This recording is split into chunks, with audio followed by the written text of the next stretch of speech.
Hello friends, મારી YouTube channel Jalpa's રેસીપીમાં તમારું સ્વાગત છે। આજે હું વધેલી રોટલીમાંથી મારી ફેવરેટ ડિશ બનાવવાની છું। તો ફ્રેન્ડ્સ, રેસીપીને લાસ્ટ સુધી જોજો। રેસીપી ગમે તો વિડીયોને લાઇક અને શેર કરજો।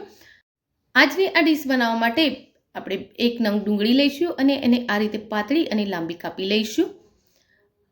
હવે એક નંગ ટામેટું લઈશું અને એને પણ વચ્ચેથી કાપી આ રીતે પાતળું અને લાંબુ કાપી લઈશું। તો ફ્રેન્ડ્સ, રેસીપીને આગળ જોઈએ તે પહેલાં એક રિક્વેસ્ટ છે, તમે મારી ચેનલ પર નવા છો અને હજુ સુધી મારી ચેનલને સબસ્ક્રાઇબ નથી કરી તો કરી લો। બાજુમાં આપેલા બેલ આઇકનના નિશાનને ટચ કરી ઓલના નિશાન ઉપર ક્લિક કરો, જેથી કરીને તમને મારા નવા વિડીયોની નોટિફિકેશન મળતી રહેશે। હવે આ જ રીતે આપણે ટામેટાના બીજા ભાગને પણ કાપી લઈશું। ત્યારબાદ મરચાં લઈશું અને મરચાંને પણ આ જ રીતે આપણે લાંબા અને પતલા કટ કરીશું। આ ડિશ મારી નાનપણથી ફેવરેટ છે અને આ ડિશ મારા સિવાય ઘણા બધાની ફેવરેટ હશે। તો જેની ફેવરેટ હોય એ પણ કોમેન્ટ બોક્સમાં જરૂરથી લખજો કે આ ડિશ મારી ફેવરેટ છે। તો બસ આ રીતે મરચાંને પણ આપણે પાતળા અને લાંબા સમારી લઈશું। મરચાં તીખા નથી તો આપણે એક નંગ બીજું પણ એમાં સમારી લઈશું, અને જો મરચાં તીખા હોય તો એકદમ ઝીણા સમારવા। હવે મારી પાસે જે વધેલી રોટલી છે એને હું લઈ લઉં છું અને એના નાના ટુકડા કરી લઉં છું।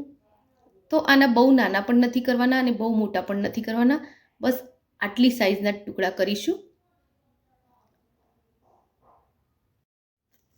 તો આ રીતે આપણે બધી જ રોટલીના ટુકડા કરી તૈયાર કરી લઈશું।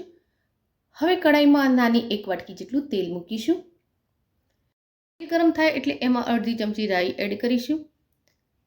રાઈ ફૂટવા લાગે એટલે એમાં અડધી ચમચી જીરું એડ કરીશું। ચપટી જેટલી હિંગ એડ કરી લઈશું અને ત્યારબાદ આપણે 10 થી 12 કળી લસણની આ રીતે ઝીણી સમારીને એડ કરી લઈશું।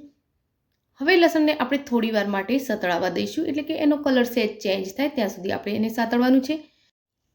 હવે લસણનો કલર ચેન્જ થઈ ગયો છે તો આપણે એમાં જે પાતળી અને લાંબી સમારેલી ડુંગળી છે એ એડ કરી લઈશું અને એની સાથે લીલા મરચાં પણ એડ કરી લઈશું અને આ બંનેને થોડી વાર માટે સાતળી લઈશું। લસણ અને ડુંગળી થોડી વાર સતળાઈ જાય એટલે આપણે એમાં પાતળા અને જે લાંબા સમારેલા ટામેટાં છે એ પણ એડ કરી લઈશું અને એને પહેલાં તો હલાવીને મિક્સ કરી લઈશું। ત્યારબાદ આપણા બેઝિક મસાલા એટલે કે 1 ચમચી મરચું, અડધી ચમચી હળદર, 5 ચમચી ગરમ મસાલો, 1 ચમચી ધાણાનો પાવડર અને સ્વાદ મુજબ થોડુંક મીઠું એડ કરી લઈશું અને બધા મસાલાને ડુંગળી, ટામેટાં અને મરચાં સાથે સાંતળી લઈશું।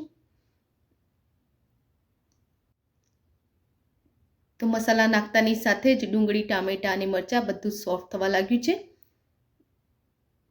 પણ આપણે એમાંથી તેલ છૂટું પડે ત્યાં સુધી એને સાંતળી લઈશું અને હવે એમાંથી તેલ છૂટું પડવા લાગ્યું છે તો એમાં છાશ એડ કરી લઈશું અને છાશ એડ કર્યા બાદ એને સતત હલાવતા રહેવાનું છે જ્યાં સુધી છાશ ઉકળવા ના લાગે।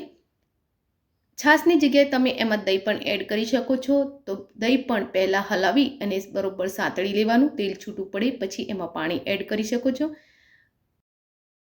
હવે આ છાશ ઉકળવા લાગી છે તો મેં જે રોટલીના ટુકડા કરીને રાખ્યા છે એને એમાં એડ કરી લઈશ અને તેને હલાવી બરોબર મિક્સ કરી લઈશ।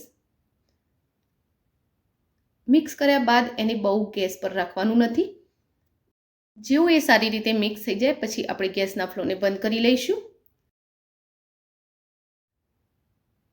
અને તેની ઉપર લીલા ધાણા ભભરાવી લઈશું। તો આ ચટપટી અને ખાટી મીઠી ડિશ મારી ફેવરેટ છે। મારા સિવાય આ ડિશ કોની ફેવરેટ છે તે કોમેન્ટ બોક્સમાં જરૂરથી લખજો। તો ફ્રેન્ડ્સ, આજની આ રેસીપી તમને કેવી લાગી એ પણ કોમેન્ટ બોક્સમાં લખજો। જો રેસીપી ગમી હોય તો વિડીયોને લાઇક અને શેર કરજો। બીજી નવી રેસીપી જોવા માટે મારી ચેનલને સબસ્ક્રાઇબ કરી લેજો। Thank you for watching my video. જય શ્રી કૃષ્ણ।